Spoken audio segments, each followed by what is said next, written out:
Hi everyone, I'm Chyill and welcome back to another detailed champion guide. Today, I'll be talking about Ashka, and so sit back, relax and enjoy the show. Ashka is a ranged DPS champion who mainly burns his enemies, dealing lots of damage to them with his fire type spells. I have been having quite a lot of fun playing with Ashka because he is so mobile and it is also so satisfying when you can burst your enemies down so quickly. To do that, of course, he has to deal lots of damage, and yes, he can do that from quite afar too. To add on to that, he has access to large amounts of damage in huge areas of effects as well, the best example being his ultimate. And so, I think Ashka is quite a straightforward champion to play, rightly so since he is a beginner-friendly champion, and there is nothing too complicated about his skill set. Before we start, just like the guides I have made previously for Jade and Pearl, I have split this guide up into different sections, and I have included timestamps directly to each section in the description below. As usual, feel free to skip ahead to the section that you need if you've already watched the video before. And again, we'll start the guide off with looking at his abilities, before talking about his playstyle, strengths, and weaknesses. Then, we'll look at his Battlerites options, and finally finishing off with some of my gameplay tips and potential combos with Ashka. And so, without further ado, let's begin. First off, let's talk about his abilities. Ashka's left click ability is Fireball, and this is his basic mouse 1 attack that deals 12 damage and has a decently long range. If the enemy has the ignite debuff on them, Fireball hits also reapply the debuff, dealing additional damage over time. The debuff gives a 2 damage tick immediately upon reapplication, and so if the debuff is already on the enemy, then hitting a Fireball on them basically deals a total of 14 damage instead of 12. His right click ability is Firestorm, and Firestorm launches 3 Firestorm projectiles that each deal 14 damage and applies the ignite debuff on the enemy that it hits. While casting this spell, Ashka is immobile and has to stand there casting the spell until all 3 projectiles have been fired before being able to move again. This is unless you cancel it manually with C when the enemy is coming for you. Do bear in mind that these projectiles actually knock back the enemies as well, so you gotta account for that when you're aiming the projectiles. Moving on, Ashka's spacebar ability is Searing Flight.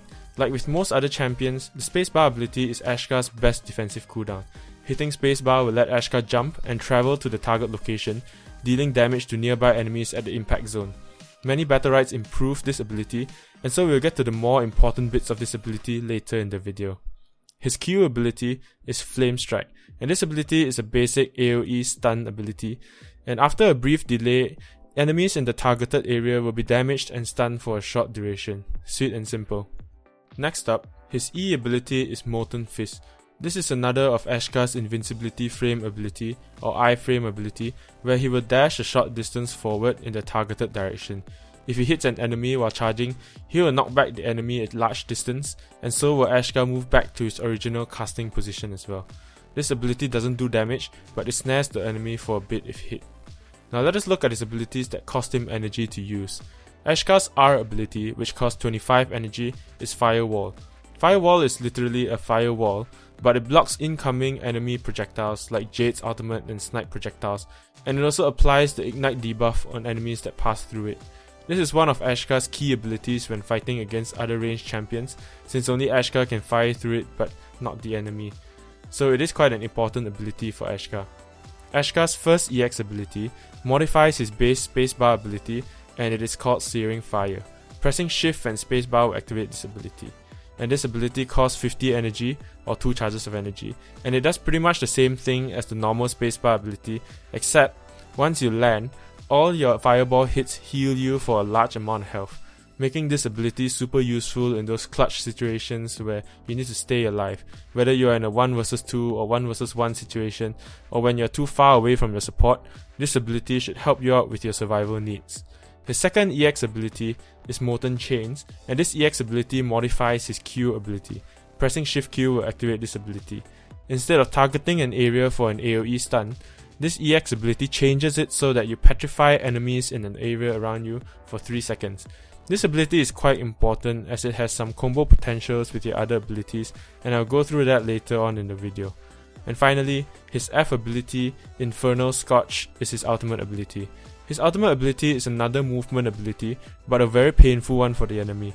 Ashka dashes forward, dealing damage to enemies along the way, and putting the ignite debuff on them. People who continue to stand in the fire takes ticking damage as well. Having such a strong AoE ultimate makes Ashka suitable with several other champions, which is always a plus since you'll most often be paired with random teammates. And that's about it on Ashka's abilities. Let's move on to his playstyle, strengths, and weaknesses. Ashka's playstyle is actually quite straightforward, but requires a bit of patience. His Q ability is hard to land on enemies if they have their defensive cooldowns available, and his right click ability is inconsistent since he can be easily interrupted or heavily damaged while stationary, making his mouse 1 ability the only reliable source of damage before he gets his ultimate charge. There are some combos that can more reliably make use of these abilities to do some damage, like targeting your Q behind the enemy and then using E to push them into the AoE of your Q ability. However, you need to charge some energy before being able to use some of these other useful combos that I'll go through later in the video. While charging some energy, Ashka should be poking with his mouse 1 ability, zoning enemies to his advantage with Q, and just trying to not die. When Ashka has some energy is when he can start doing stuff. With some energy, he can start comboing his EX abilities with normal abilities and start contributing more to the fight, other than just spamming mouse 1s and Qs and running around from enemies' attacks. Ashka's strengths lie in his mobility, with his spacebar, E, and ultimate ability all allowing him to displace himself. Furthermore, he is also stronger when far away from his enemy, since all of his abilities can deal damage from afar quite decently. He's not the best at range, but he's at least quite decent. Lastly, he is also very strong since he has a lot of AoE damage and can severely punish enemies that clump up together who have also carelessly used up all of their escape cooldowns. Ashka is weak, however, against sticky melee champions. Those champions who can chase after Ashka, even after Ashka used his spacebar ability just to get away, can be a real pain for Ashka.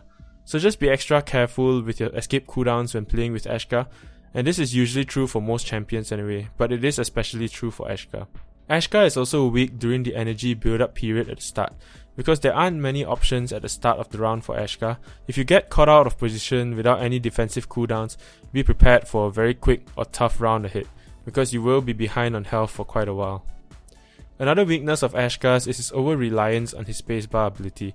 You know what I mean when we get to his Battlerites, but Ashka can sometimes feel quite weak if you mess up and waste or misuse his spacebar ability, so do think a little bit if you can before just casually using his spacebar ability.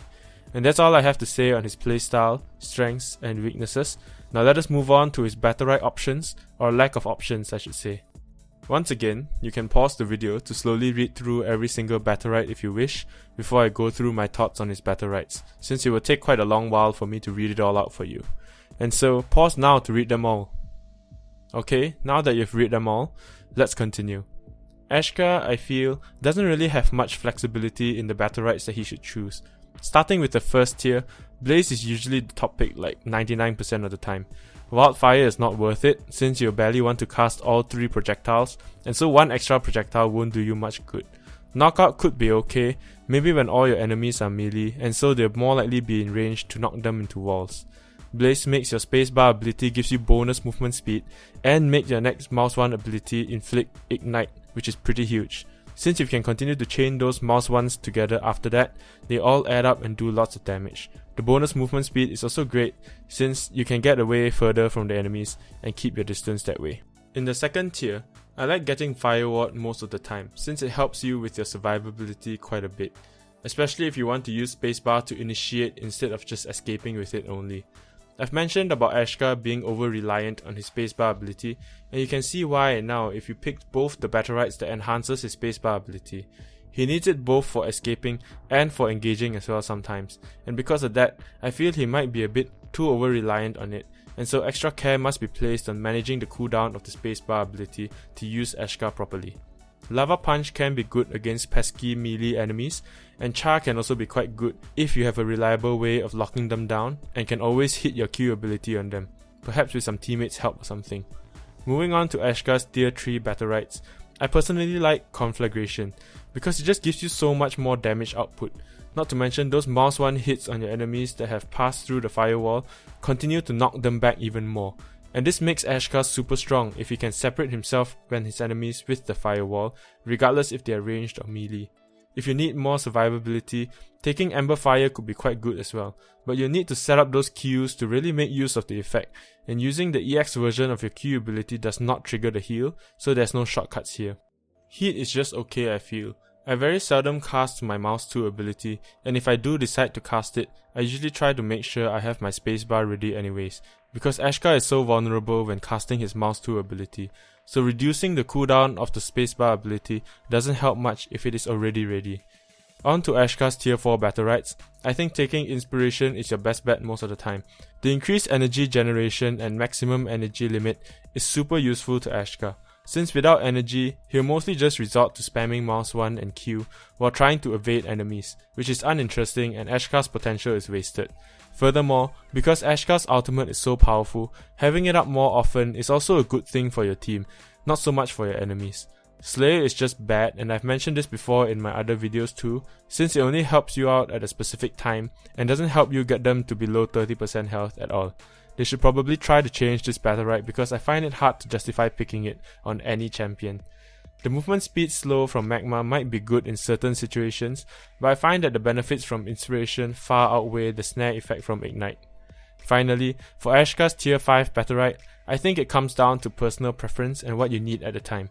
Everlasting Fire is good for survival, since all your mouse 1 hits will heal you as though you've used your EX space ability, and the 50% snare from your ultimate is also pretty good, since they will be trapped in your ultimate area for just that bit longer, and it also allows you and your teammates to continue dealing damage to them more easily since they're snared, which is great.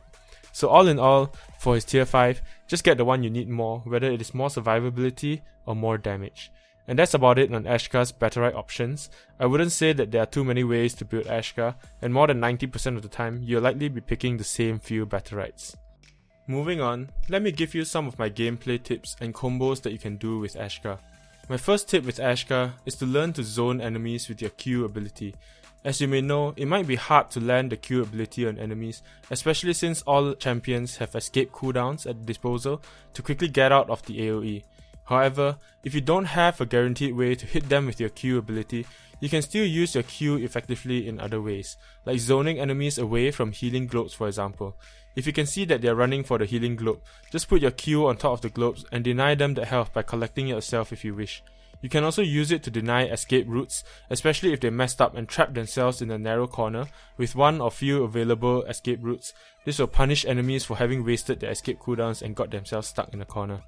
Another tip I have for you is that when you can get between your enemies, use E to knock the one further away from your ally, even further away from you too. This way, you and your ally are closer to the one that you didn't knock away and can focus fire him for a while, as the one you knocked away struggles to get back into position. This tactic should be true for any champion in fact, and we should always try to separate the enemy teammates and focus the one closest to us and our teammates. As you know, your spacebar ability is so important, and so it is important to know when and where to use it properly. My tip to using it properly is to just practice more and learn how to read the situation on the battlefield. You can practice this skill with any champion really because it is a game sense thing. To fully master it comes with experience, and it is very hard to fully explain and describe all the different situations and scenarios that you would want to use it to escape or to initiate a fight. So be patient and practice. Slowly and surely you improve as long as you think a little bit about each action you take in game and learn from your mistakes. A combo that I like to use sometimes when I have the upper hand in the round is to spacebar onto the enemy, use my EXQ ability to petrify the enemy, and use my mouse 2 ability on him since he is immobile and cannot retaliate while I do this. Of course, we should still be careful of his ally if we didn't also petrify his ally. The EXQ ability can be a good setup for combos with other of your allies since your enemy would not be moving anymore, and this allows for harder to hit abilities like Jade's Snipe or something to be a guaranteed hit. Even though there's a shield applied to the enemy when they are petrified, at least the bonus damage that is applied after the shield breaks is still free damage, so why not take it? A nice combo to have to grab the large central orb is to hit it once, cast Q on it, and proceed to hit it 2 more times with your mouse 1 ability. The Q stun should hopefully deter enemy melee champions from going near it, and hopefully you and your teammate would be able to burst it down before the enemy can. And if you feel the ranged enemy might take it, you can also use R to block the incoming projectiles, since it is a net gain in energy anyway if you can secure the orb for your team. Also, if the orb is up and you have your ulti ready, you can try to get a few enemies caught in your ulti as well as the orb itself. This way, it's quite likely that you'll get the orb if you're quick enough, and also damaging the enemies trying to get the orb as well. Finally, another combo that you can use, that is a variation of a combo that I've already mentioned earlier in the video, is to knock an enemy into your Q AoE with E, and then quickly casting your mouse tool ability on them for some quick damage. So these are just some of the basic and easy but effective combos that you can use with Ashka. Of course, there will be more out there, and so feel free to experiment and find out what works for you. I think Ashka is okay in both 2 vs 2 and 3 vs 3, he can be used just as well in both, but I think he just has to be a bit more careful in 3 vs 3 when he is casting his mouse tool ability, since that is usually when he is most vulnerable. Some good ally pairings with Ashka is Pearl, for example, because Pearl's ultimate can set up well with Ashka's AoE attacks like Ashka's ultimate. Furthermore, Pearl has lots of defensive cooldowns that can be used to protect Ashka when Ashka is being chased by a sticky melee champion that Ashka is weak against, or if Ashka is caught out of position. Lucy is also another support who could pair well with Ashka for that reason. Otherwise, a good melee champion that can peel for Ashka is also a decent ally for Ashka, since Ashka can do solid damage, as well as control the battlefield to his liking with his Q and mouse tool ability if he is left alone for a while. Champions like these could be Bako or Rogue, for example. Overall, I think Ashka is a simple champion to pick up and play effectively to a certain extent, but a bit harder to fully master everything that he can do, since a lot of his skill set involves planning ahead of time and thinking where and what the enemy is going to do. Other than that, I would say he is a strong range DPS champion, suitable for those who loves to combo skills together, dealing damage while being super mobile and stuff like that, and also enjoy the immense satisfaction of pulling off those big wombo combos with teammates. And so yeah, that's about it for my Ashka guide. I hope you found it useful. I have tallied up the polls on my Pearl guide, and it seems like a Paloma guide will be up next, so subscribe to the channel and stay tuned for that. You can vote for which champion guide you want to see next after Paloma's by clicking on the I button at the top right now. Also, you can check out my other videos too if you haven't already. Thank you very much for watching my video, and if you enjoyed it, be sure to hit the like button, comment, and share this video with your friends as well. And until next time guys, have a great day, and I'll see you in the next one. Bye bye.